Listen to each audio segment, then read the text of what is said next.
In our next video tutorial, we're going to have a look at formatting pages in Word documents. Okay, so I'll start by opening up Word. And in this tutorial, I'm going to go straight into a blank document. Okay, now usually, of course, we're used to formatting text or paragraphs, but we can apply formatting to the page directly. Now, one of the most common formatting items for a lot of documents or reports, let's say, would be a cover page. Okay, so the first page of a report, we'd want to put a big title on there, perhaps a company logo, something like that. Okay, so we can create our own cover page directly, of course, but an easier way of doing that would be to go to Insert, and on the left hand side here we can see cover page. If I give that a click, I'm going to get a gallery of predefined cover pages. Okay, so lots and lots of different cover pages that we can use. Let's have a look. I'm going to go straight down at the bottom. I'm going to choose Wisp. Give it a click, and there is the Wisp cover page. Now that hasn't put itself onto the existing page. If I scroll down, you can see I've still got my first page there. So it inserts a new page as page 1. The cover page itself comes predefined. We've got a little picture on there, some shapes, and of course you can see some placeholders there for particular pieces of text. Now I can click in those and type in my own document title and subtitle. Down at the bottom you can see it's got my name already, and it's waiting for a company name to be inserted. Now, how did my name get in there? Well, these are actually fields, and they're waiting for us to put some information into properties. If I go up to File, on the right hand side we have properties there. Now if I want a title, I can just type in a title there. So we're going to call this Sales Report. Okay, and that will appear,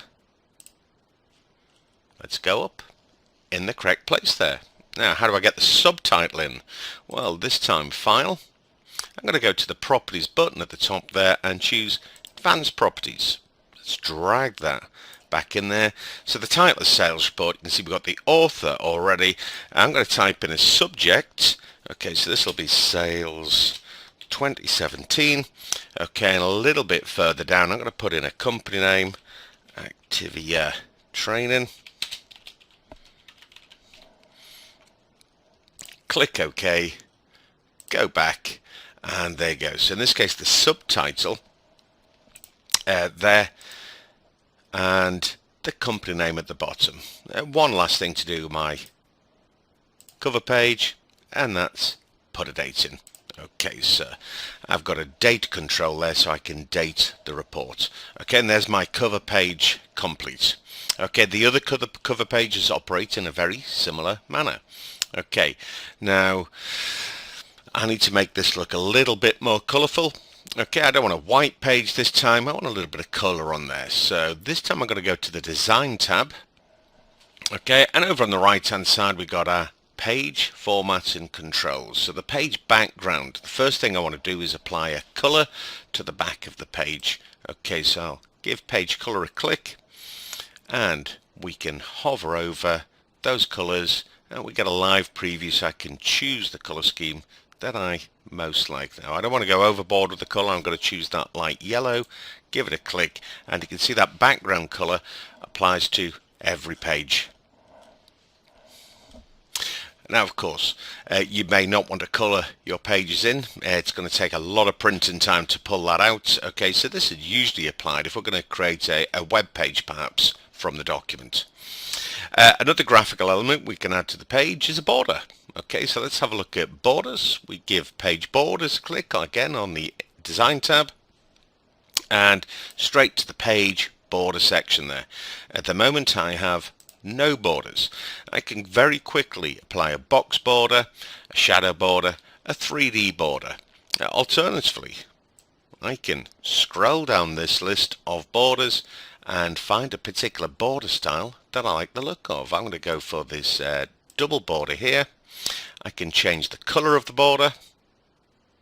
Let's go for a blue there. Okay, and on the right hand side I can determine exactly where I want the border to go. So either using these buttons to switch on and off the top border or the bottom border, and left and right. Or we can click on the lines and indicate exactly where we want the borders to go. Okay. I could also indicate the size of the border, and if we want to be a little bit more artistic, right at the bottom we do have some art borders. Okay, so let's have a quick scroll down through that list, and if I want a whole series of ice creams as a border, I can apply that. Personally, I think for this one it's going a little bit too far. Okay, so I'm going to go back to my blue lines. Okay, but there you go, that's how we would apply a border to the page. Click OK, and that has been applied to the whole document there. So any additional pages that I add will also have that border on. Okay, the final thing we want to look at here is a watermark. Okay, so quite often we might want to stamp our documents, perhaps as confidential, or indicate that it's a draft perhaps, and we can do that very easily. On the Design tab we go to Watermark, and we have a range of predefined watermarks right there. Okay, so I want to indicate that this is a draft document at the moment. Okay, so two drafts. I've got a horizontal draft and a diagonal draft. I'm going to click the diagonal, and hopefully we will have, there it is, draft right across the back. Okay, now that hasn't repeated onto my second page. Let's try the other one, and that's a little bit better.